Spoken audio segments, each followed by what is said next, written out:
Baik pemirsa, di segmen ini kami juga sudah bersama dengan para narasumber lainnya yang bergabung via daring untuk bisa terlibat memberikan pandangan dan juga keterangannya dalam kasus ini. Sudah bergabung dengan kita Bang Deoli Payumara selaku kuasa hukum Baradae. Selamat malam Bang Olip. Selamat malam. Baik, Bang Olip, selain Bang Olip juga ada Bapak Ahmad Taufan Damanik dari Komnas HAM. Assalamualaikum warahmatullahi wabarakatuh. Selamat malam Pak Taufan Damanik. Waalaikumsalam. Selamat malam. Baik, dan juga ada Prof. Hermawan Sulistyo, atau biasanya kita sapa dengan panggilan akrab Prof. Kiki, selaku pengamat kepolisian. Selamat malam Prof. Kiki. Selamat malam. Baik, mungkin saya ingin juga memberikan kesempatan kepada Bang Olip dalam kesempatan ini untuk bisa memberikan informasi terbaru kepada kami Bang Olip. Kami tahu bahwa agenda hari ini Bang Olip datang ke PLSK, kemudian juga menyatakan secara resmi bahwa Baradae ini menjadi justice kolaborator. Adakah mungkin informasi terbaru lainnya mungkin bisa disampaikan kepada masyarakat Bang Olip? Jadi terima kasih Mbak. Jadi memang pada siang hari tadi kami selaku kuasa hukum dari Baradae berangkat menemui atau bertemu ke kantor LPSK, Lembaga Perlindungan Saksi dan Konsumen. Tujuan kami adalah mengajukan permohonan untuk perlindungan perlindungan korban ya. Tujuan kami adalah untuk memohon perlindungan korban, perlindungan saksi dan korban, perlindungan saksi kepada Baradae ya. Jadi termasuk juga sebagai justice kolaborator. Jadi kita memohon supaya Baradae ini karena sebagai saksi kunci dimohonkanlah perlindungan saksi kepada LPSK dan juga harapannya sebagai justice kolaborator. Itu aja Mbak tadi siang dan perkembangan baru belum ada ini. Baik, hingga kemarin saat kemudian Baradae ini mengatakan ingin menjadi justice kolaborator, adakah kemudian tekanan-tekanan lainnya yang dialami ataupun dihadapi oleh Baradae, Bang Olip? Sekarang sudah tidak ada tekanan. Dia itu tertekan semenjak hari minggu kemarin dan sampai terakhir hari Jumat dan hari Sabtu siang masih tertekan. Tapi Sabtu sore sudah tidak tertekan lagi sampai hari Minggu pagi subuh sudah tertekan. Jadi sudah plong, bahasa sederhananya tidak hatinya lega. Baik, sudah plong, sudah liga, kemudian yang kita dapatkan juga ada informasi terbaru, sudah ada yang ditetapkan sebagai tersangka lagi, Bang Olip, yaitu Brigadir RR, begitu kan. Bahkan Pak Mahfud MD juga memberikan bocoran, ada satu lagi yang ditetapkan sebagai tersangka, yaitu K, yang merupakan supir dari Bu Putri Chandrawati. Apakah memang dua orang ini sesuai dengan apa yang diceritakan oleh Baradae kepada Bang Olip, bahwa kedua orang ini juga terlibat dalam pembunuhan ini? Ya kalau cerita ini kan informal ya sesuai lah. Sesuai seperti yang disampaikan kepada Bang Olip. Iya, Bang. Iya sesuai. Ya. Bang, untuk perintah yang diterima oleh Baradae ini apakah diberikan oleh RR ini atau mungkin ada pihak lain juga, Bang?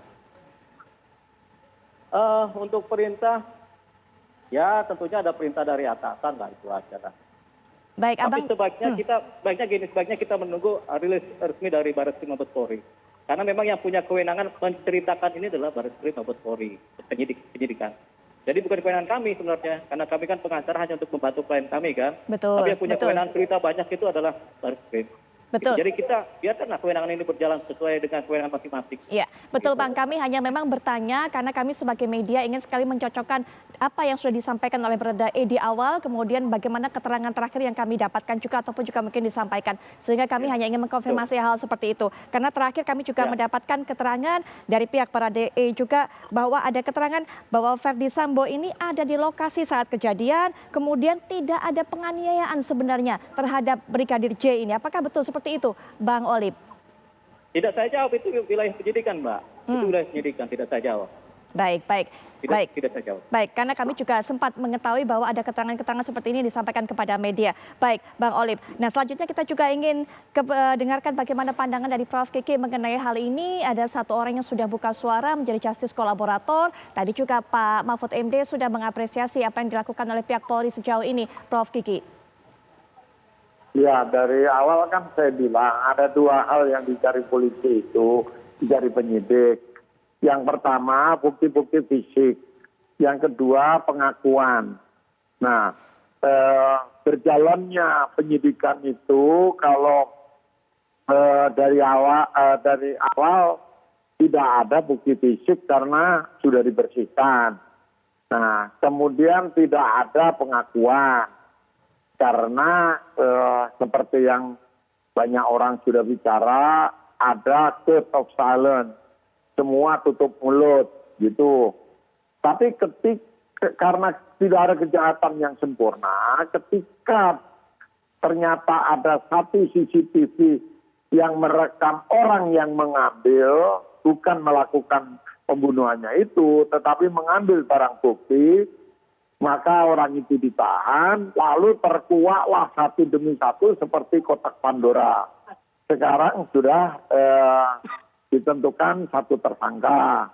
Nah, setelah itu kan ditelusuri lagi kalau dia mengaku diperintah, maka siapa dan melalui apa perintah itu. Jadi harus ada kongruensi, kesesuaian antara pernyataan-pernyataan lisan dengan bukti fisik. Nah, sekarang kan dicari lagi bukti fisik. Kalau Pak Mahfud sudah bicara ada orang ketiga, nah orang ketiga ini mengaku, kalau dia mengaku berarti ada lagi yang lain lagi kan. Tinggal cross-check aja gitu. Baik. Pak Taufan Damanik dari pihak Komnas HAM juga kita mengetahui bahwa kemarin Baradae sudah memberikan keterangan kepada Komnas HAM. Tapi apa yang dikatakan baru-baru saja atau setidaknya kemarin yang mengakui kebohongannya ataupun juga keterangan palsu termasuk keterangan yang disampaikan pada Komnas HAM sehingga menggugurkan apa yang sudah disampaikan kepada Komnas HAM tentunya. Apa lanjutannya untuk bisa menindak hal ini Pak Taufan? Ya sebetulnya dari awal kita sudah menduga-duga ya bahwa apa yang dia ceritakan itu kan versi dia, berkali-kali saya katakan ya. Tapi bukan berarti kita percaya sepenuhnya terhadap apa yang dia jelaskan. Dengan berbagai pertimbangan-pertimbangan kan, misalnya sederhana saja. Ini anak usia 24 tahun, datang dari desa ya, saya lihat ekspresinya misalnya dengan kepolosan seperti itu. Apa memang mungkin itu, misalnya kan pertanyaan begitu pasti tinggal di kepala saya sebagai orang yang melakukan penyelidikan dan mewawancarai dia. Tapi ya sebagai keterangan awal ya kita terima saja. Nah kita cross check lagi dengan berbagai yang lain, memang ada mulai ketemu yang tidak cocok. Makanya kami waktu itu berkeras supaya barang bukti pendukung itu, yang CCTV itu harus dicari karena salah satu kunci pokoknya di situ untuk membuka masalah ini. Tapi kan akhirnya ketahuan ternyata sudah mengalami satu masalah ya. Apakah itu diambil dan dipindahkan kemana sehingga sampai hari ini belum ada. Kemarin cyber kita tanya belum mereka dapatkan itu. Kemudian juga alat bukti pendukung lain seperti komunikasi dan lain-lain itu kan. Kalau itu dapat maka mungkin akan semakin membuat terangnya masalah gitu. Nah, sekarang saudara Baradae mengajukan justice kolaborator, itu langkah yang paling bagus supaya memang apa yang sesungguhnya terjadi bisa dia ceritakan sepenuhnya kan. Ricky kan juga begitu, dia cerita apa sebelumnya. Nah, tapi sekarang penyidik mendapatkan satu data lain sehingga dia dikenakan status tersangka dengan pasal yang justru lebih berat dari Baradae, 340 kan gitu. Jadi memang keterangan-keterangan itu adalah keterangan-keterangan awal yang kemudian memacu kita untuk mencari informasi, data pendukung dan lain-lain.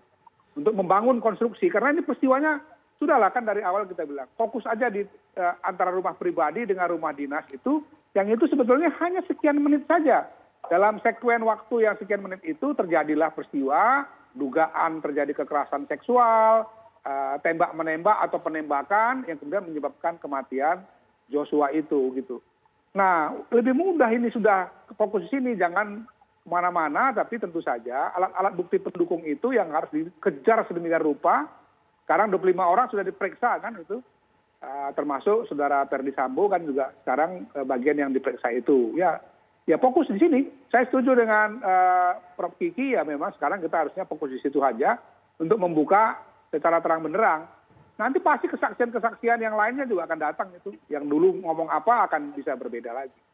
Saya kasih clue aja misalnya, ada yang bilang, waktu ditanya di sini, dia bilang dia tertidur kan gitu. Tapi dalam CCTV yang kita bongkar lagi, bukan video ya kita bongkar itu, ternyata yang ngaku tidur itu kelihatan tidak tidur kan. Jadi keterangannya kan juga bisa di cross check. Tapi nggak apa-apa, pelan-pelan itu akan terbuka nanti. Baik. Seperti itu. Yang mengaku tertidur itu merupakan salah satu ajudan juga, Pak? Ya adalah dari salah satu yang kita panggil itu ya. Saya nggak mengenalkan dia. Bisa jadi orang ngomong begitu kan karena dia takut. Ya. Disuruh Ya. ngomong ya dia ngomong aja lah. Jangan kita judgement dulu. Yang penting kita Betul. cari informasi datanya. Kalau dia bilang gini, sinkron nggak dengan data lain? Kalau nggak sinkron, kenapa? Kan bisa jadi dia lupa atau mungkin dia sengaja. Kalau sengaja, siapa yang nyuruh kan begitu. Ini yang perlu dicari kan sebetulnya kan siapa yang memainkan upaya-upaya sistematis itu, menghilangkan barang bukti, mengubah segala macam sehingga kemudian peristiwa yang sebetulnya lebih mudah tadinya sekarang menjadi lebih sulit untuk dicari kebenarannya. Tapi sekali lagi saya optimis akan terbuka semua nanti. Baik, dan yang memberikan keterangan yang berbeda dengan apa yang dilihat di CCTV tadi juga termasuk 25 orang yang dipanggil oleh pihak kepolisian juga, Pak Taufan. Iya, ya. Termasuk nanti kita juga akan kemungkinan akan meminta kembali keterangan dari Baradae. Jadi untuk Baradae dan juga pihak-pihak lainnya juga akan dipanggil kembali ya Pak, untuk bisa memberikan Iya, keterangan kita sedang kembali pertimbangkan. dengan sebenar-benarnya. Untuk meng-cross check lagi kan begitu. Kan konstruksi cerita ini kan nggak bisa final begitu. Oh sudah pasti gini, nggak bisa.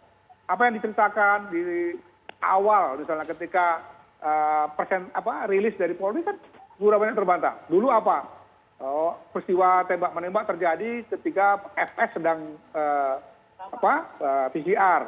Ternyata kan kita menemukan bukti berbeda. Dia datang 1 hari sebelumnya. Jadi pada tanggal 8 itu dia nggak PCR lagi. Nah, pertanyaannya kenapa dibangun cerita seperti itu?